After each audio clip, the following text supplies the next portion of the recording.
नमो नमः श्रीमात्रे नमः।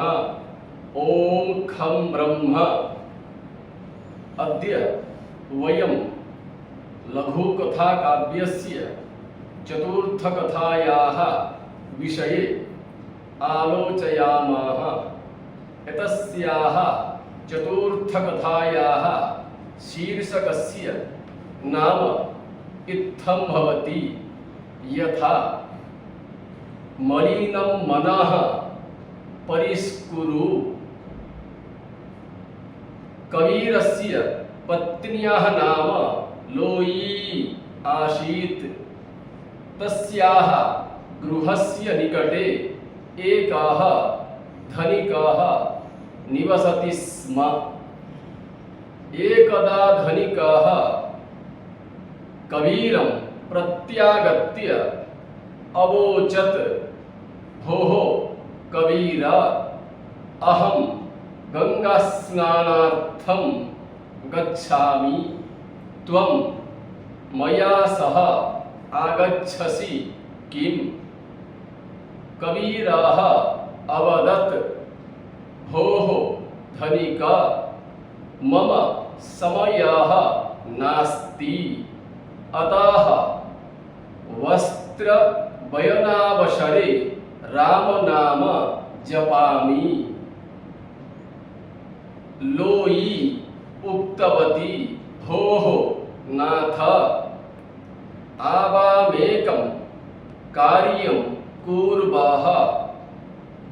अस्मद्गृहे एकः कूष्माण्डः अस्ति, तमेव कूष्माण्डं धनिकाय दास्यावः। स यावद्वारं गंगायां निमङ्क्षति तावद्वारं कूष्माण्डं निमज्जयिष्यति। पुनः यदा सः स्नापयित्वा कूष्माण्डम् आनेष्यति तदा तमेव कूष्माण्डम् आवां द्रक्ष्यावः। तेनापि गंगास्नानस्य पुण्यमाप्स्यावः। इत्युक्ते गंगास्नानस्य पुण्यप्राप्तिः आवयोः द्वयोः कृते भविष्यति। कबीरः अवदत्, भोः देवी, त्वं बुद्धिमती असि,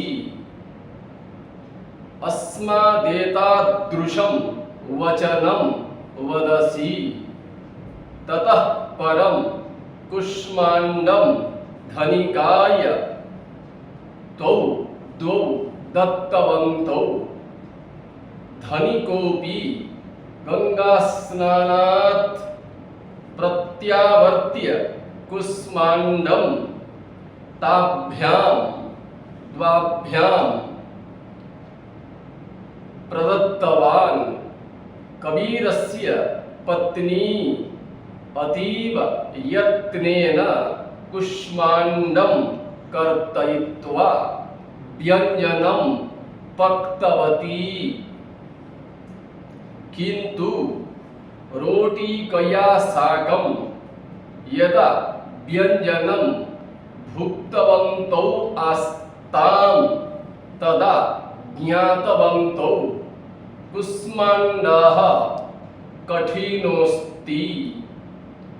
भोजनावसरे कबीरः पत्नीं लोईम् अपृच्छत्, गंगास्नाते कूष्माण्डे किमर्थं कोमलत्वं परिवर्ते कठिनत्वमागतम् इति।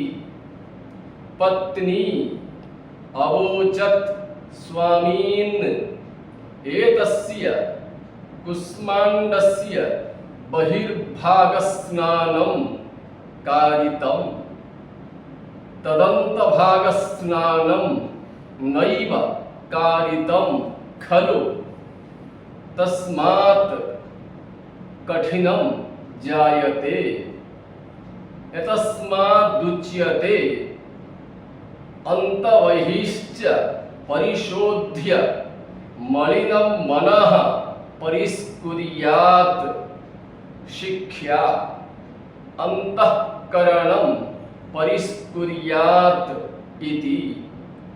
अद्य एतावत् पर्यन्तम् एतस्याः लघुकथायाः चतुर्थकथायाः विषये वयं ज्ञातवन्तः। श्वः पञ्चमकथायाः विषये वयं ज्ञास्यामः। धन्यवादाः। नमो नमः।